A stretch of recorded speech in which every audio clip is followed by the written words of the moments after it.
seja muito bem-vinda a mais um Frutificando no Advento. Eu nem acredito que a gente está em mais um Natal, parece que esse ano passou muito rápido, mas eu tô muito feliz que a gente chegou nessa época que eu tanto amo. Eu amo decorar, eu amo pensar em Jesus todos os dias do mês e saber que é tudo sobre Ele e tudo para Ele.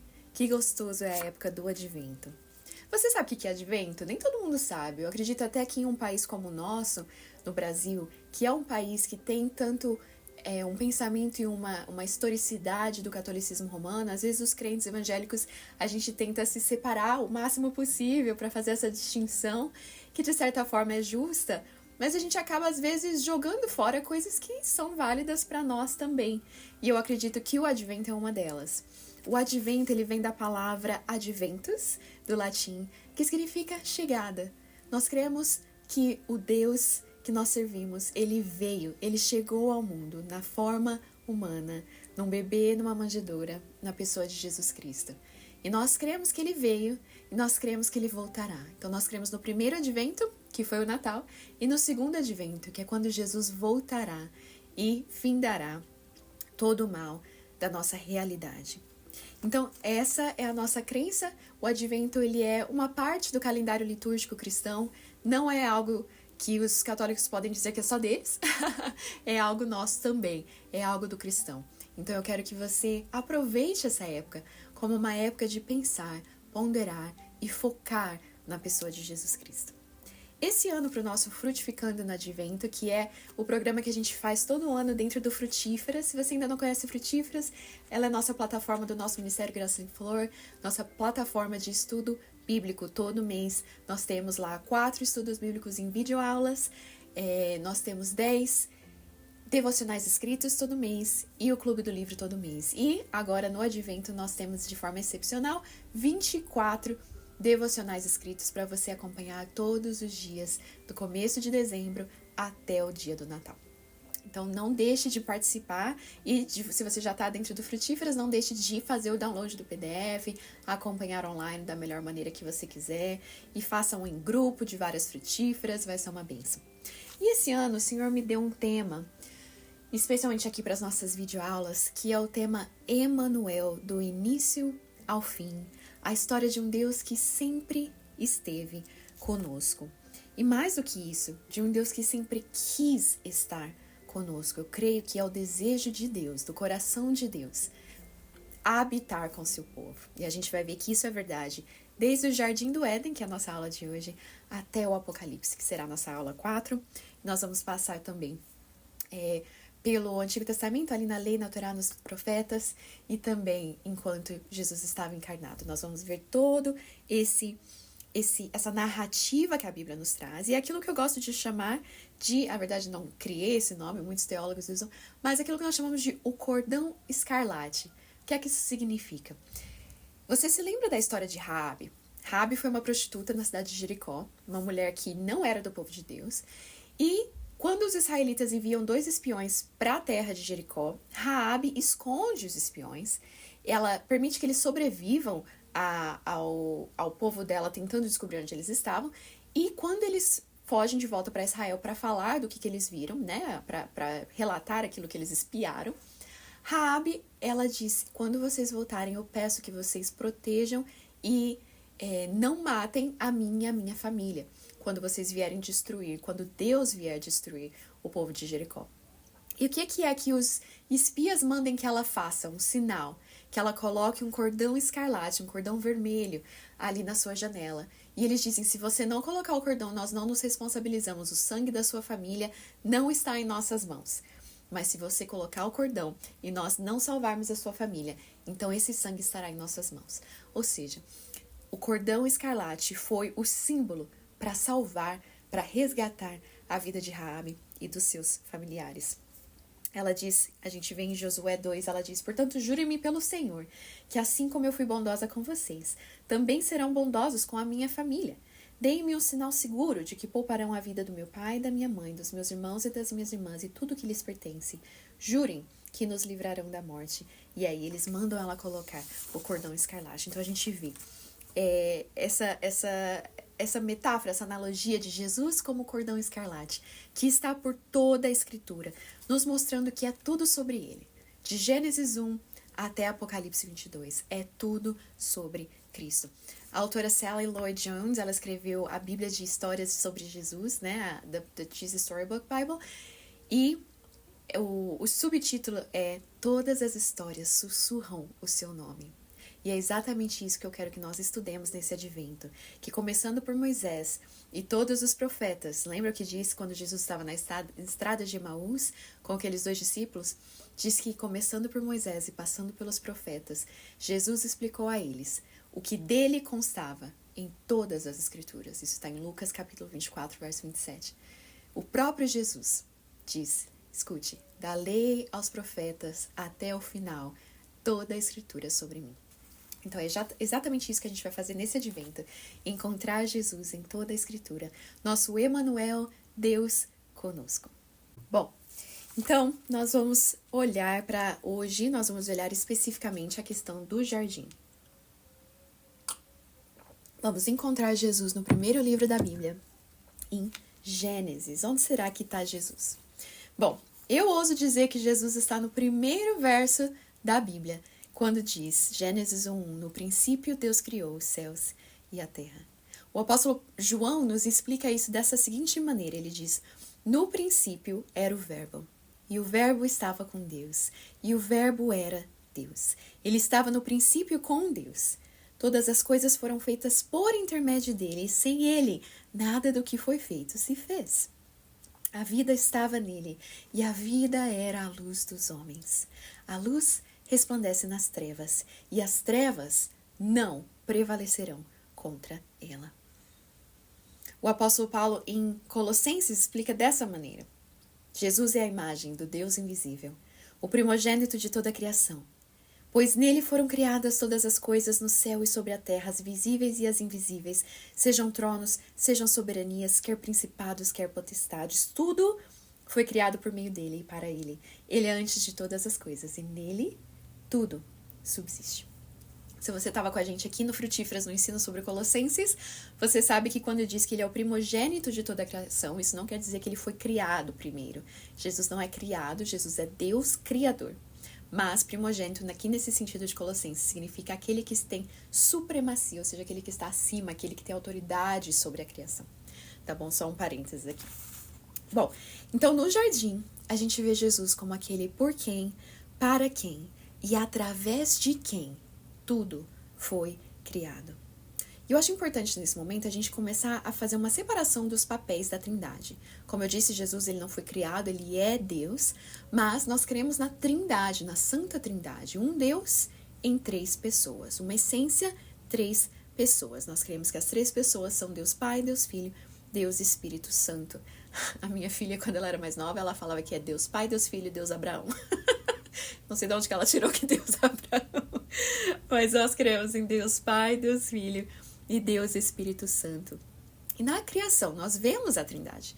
Nós vemos o Pai fazendo todas as coisas por meio do Filho, e que tudo foi criado pela ação do Filho. E com tudo isso, com o Espírito preenchendo a criação com vida. O Pai criou tudo pelo Filho e pela ação do Filho, e tudo isso, o Espírito enchendo tudo de vida. Então a gente precisa ter cuidado quando a gente trata da Trindade, para a gente não misturar as pessoas, então colocá-las todas como se elas fossem exatamente iguais, e ao mesmo tempo não separá-las demais, de maneira que pareça 3 deuses, né? É um Deus, 3 pessoas como agentes independentes, mas dependentes como cabeça, como Godhead, né, que a gente diz no inglês, como Santa Trindade. Então, as pessoas da Trindade, elas trabalham juntas na criação, e especificamente aqui no nosso estudo, nós estamos focando em Emanuel, em Jesus, Deus conosco. E como disse Paulo, ele é aquele por intermédio de quem todas as coisas foram feitas, e sem ele, nada do que foi feito se fez. Então, como nós vemos Jesus na criação, ele é o Criador, e é através dele e para ele que tudo foi criado. Mas e Emanuel na criação, nós vimos, mas e Emanuel no jardim em si? Como é que a gente vê Emanuel no jardim? Como eu disse para vocês, o meu coração é mostrar para vocês o coração de Deus e que Deus sempre quis estar com o seu povo, habitar com o seu povo, ter a sua presença com o seu povo. O apóstolo João, ele disse: e o verbo se fez carne e habitou entre nós. E uma melhor tradução dessa palavra habitou, se a gente pudesse traduzir do grego de uma maneira que fizesse sentido, a gente deveria usar a palavra tabernaculou. Tabernaculou entre nós, ou seja, o tabernáculo, a gente vai ver isso na nossa próxima aula, o tabernáculo como lugar da presença de Deus no meio do seu povo de Israel, ali no deserto. Jesus, ele tabernaculou entre nós. Ele era o lugar onde a presença de Deus estava. Ele era o próprio tabernáculo. Então, Deus, de Gênesis a Apocalipse, como eu disse, ele sempre quis tabernacular com o seu povo. Esse é o coração de Deus. Mas no jardim nós vemos Deus, então, tabernaculando com Adão e Eva. Ele estava ali habitando com eles. A gente vê que a presença dele estava com eles. Até que Adão e Eva acreditam na mentira da serpente, acreditam na mentira do acusador Satanás, e o que é que acontece? A gente vê imediatamente, no momento em que isso acontece, a presença de Deus agora não podendo mais estar com os homens. Você se lembra que Deus expulsa Adão e Eva do Jardim do Éden? Lembrando que Jardim do Éden, Éden significa delícias. Então eles estão expulsos das delícias da presença de Deus. E Deus coloca 2 querubins à entrada do Éden com aquelas espadas de fogo. Muito claramente um sinal que dizia: não são mais bem-vindos. Vocês não podem mais estar na presença de Deus. Claramente dizendo: fiquem do lado de fora. Então, por causa do pecado, nós não somos mais bem-vindos na presença de Deus. Porque Ele é um Deus santo. Ele é um Deus que não pode tabernacular com o pecado. Poderia ser o nosso fim, não? Expulsos do Jardim das Delícias, expulsos da presença do Senhor, jogados no mundo à nossa própria mercê. Mas foi isso que aconteceu? Não. Glória a Deus, não foi isso que aconteceu. Glória a Deus por ser um Deus misericordioso, gracioso, que mostra sua misericórdia às milhares de gerações. Vamos voltar para o momento em que Deus se aproxima das suas criaturas para puni-las por causa da rebeldia delas. Ele profere ali punições. E aí há algo que a gente não pode perder de vista de maneira nenhuma. Vamos olhar. Diz assim, Gênesis 3, 14 e 15. Então o Senhor disse à serpente: visto que isso fizeste, maldita és entre todos os animais domésticos, e o és entre todos os animais selváticos. Rastejarás sobre o teu ventre, e comerás pó todos os dias da tua vida. E agora presta atenção. Porém, inimizade entre ti, entre o acusador, e a mulher, ou seja, a raça humana, entre a tua descendência e o descendente dela. Este te ferirá a cabeça, e tu lhe ferirás o calcanhar. Você consegue perceber? Os teólogos chamam essa passagem de o proto-evangelho, que significa a primeira apresentação do evangelho, a primeira apresentação das boas novas, de que Deus traria uma solução para a separação do homem dele. Está bem ali a inimizade entre o acusador e a descendência da mulher, Jesus, o Cristo, aquele que viria para ferir a cabeça do acusador. E veja a promessa, diz sim que o acusador vai ferir o calcanhar de Cristo, ou seja, a gente vê isso na cruz, quando Satanás pensou que tinha vencido, quando Jesus morre na cruz, realmente morre, mas a gente vê que essa ferida que ele fez é uma ferida incircunstancial, não sei se essa palavra existe no português, mas é uma ferida insignificante, ele simplesmente fere o calcanhar. Ah, poxa. Mas o que é que Jesus faz com Satanás? Ele fere a cabeça, uma ferida mortal, mostrando a vitória final de Deus sobre o mal.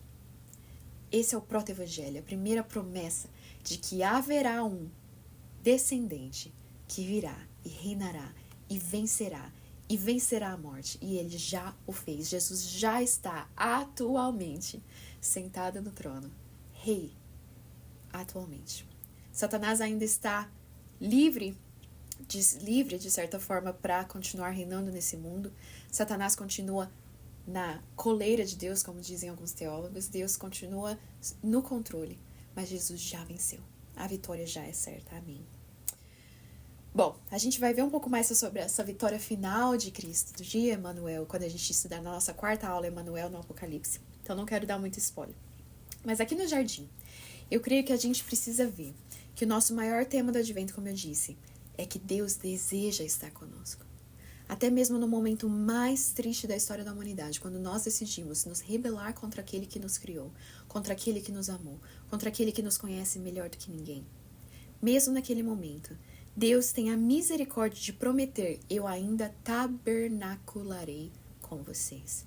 Eu ainda trarei a minha presença. Vocês foram removidos do jardim do deleite da presença de Deus, mas vocês serão expulsos levando uma promessa de que o Filho do Homem, o Filho de Deus, virá. E através dele, nós teremos a promessa de Emanuel, Deus conosco. Gente, queridas, esse é Emanuel no jardim. Ali no Gênesis, nós já podemos ver, no início de tudo, o coração de Deus, de estar com seu povo. Esse ainda é o coração de Deus por nós.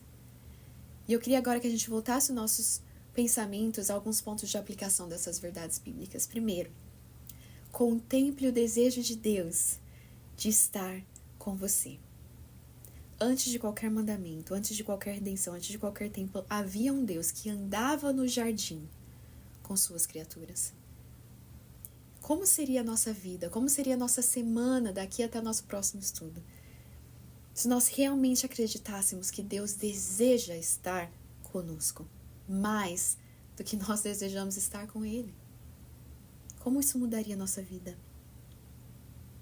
Onde na sua vida, na minha vida, nós temos vivido como se nós estivéssemos expulsas do jardim, esquecendo que Cristo reabriu a presença de Deus, que o véu foi rasgado, o Santo dos Santos foi aberto e a presença de Deus agora é um lugar em que nós podemos entrar com convicção. Em segundo lugar, caminhe com a esperança de que Deus está escrevendo uma história maior. Quando tudo parecia perdido no Éden, quando o acusador achou que ele já tinha vencido, Deus estava apenas iniciando a sua história de redenção. Qual situação hoje na tua vida parece um fim, mas que Deus pode muito bem estar usando como um começo? Em terceiro, finalmente, comece esse advento, esse momento de pensar na vinda de Cristo, olhando para o início da história e para o fim. O jardim nos mostra o começo, mas nos aponta também para a vitória do fim, como eu disse. Nós já temos um rei vencedor. E aí eu queria te perguntar, qual disciplina espiritual você poderia escolher para essa temporada de advento? Seja de leitura, seja de oração, seja de jejum, seja um diário do advento, seja vindo com a gente no Frutíferas, com esses materiais, essas ferramentas para te ajudar, para manter o seu coração firme na verdade da presença de Deus que Ele prometeu nos dar do início ao fim. Eu espero que você escolha vir com a gente nesse advento do Frutíferas, para a gente continuar esse estudo, mas mesmo que você não possa, eu quero que essa aula, esse presente nosso para vocês, essa aula gratuita, tenha te ajudado a lembrar, a focar no Emanuel, Deus conosco, nesse período de advento e de Natal. Vamos orar? Pai amado, como nós podemos jamais te agradecer por ter um coração de estar com o seu povo, de querer estar presente, de querer tabernacular entre nós. Nós somos tão indignos. Obrigada, Senhor, porque esse é o teu coração. Porque esse é quem tu és. Deus, eu te peço que nesse advento, as pessoas que estão assistindo esse vídeo possam de fato frutificar. Viver como aqueles que dão frutos para o bem dos outros. Para que os outros possam se deleitar. Para que os outros possam ver o deleite de um Deus que habita conosco, através das nossas vidas. Que nós sejamos mãos e pés de Cristo nesse Natal. É o que eu te peço em nome de Jesus. Amém. Amém? Eu espero que você venha com a gente, como eu disse, mas caso não, essa aula foi um presente para você. Eu espero muito que você frutifique nesse advento. Um beijo e até a próxima.